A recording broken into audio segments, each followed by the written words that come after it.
So you've got your camera switched on and you know the value of doing that.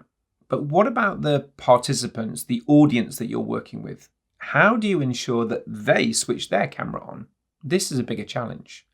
So here's some ideas from me about what you can do.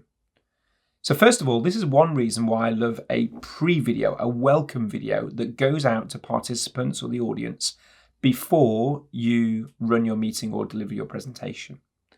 In this way, what happens is people watch that video and they get primed in their head that they're coming to a video session. So they're more likely to switch their video on. Secondly, I've seen it used really well is if you're running a bigger event and there's maybe some sort of registration process.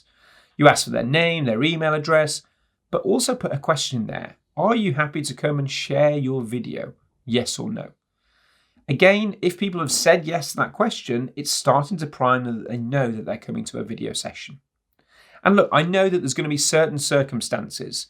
Back in the time of lockdown, we had somebody who was in the midst of COVID. The lady said, look, I don't want to be on video. She said, I'm in bed, I feel awful, but I want to attend this session. I was like, fine, don't worry, don't have to switch your video on.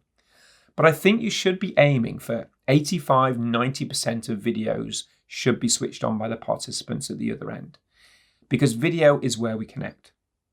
The last thing that I'd get you to do is to think about your arrivals process, because as people arrive, I think this is really crucial.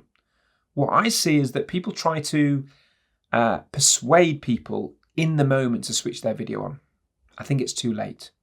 So the arrivals process, let's say I'm there, I've got my video on, I've got my co-presenter there, they've got their video on.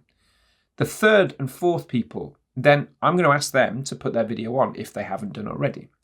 But why it's really important for the first few people is the power of social proof. People come in and they look around to see what are other people doing.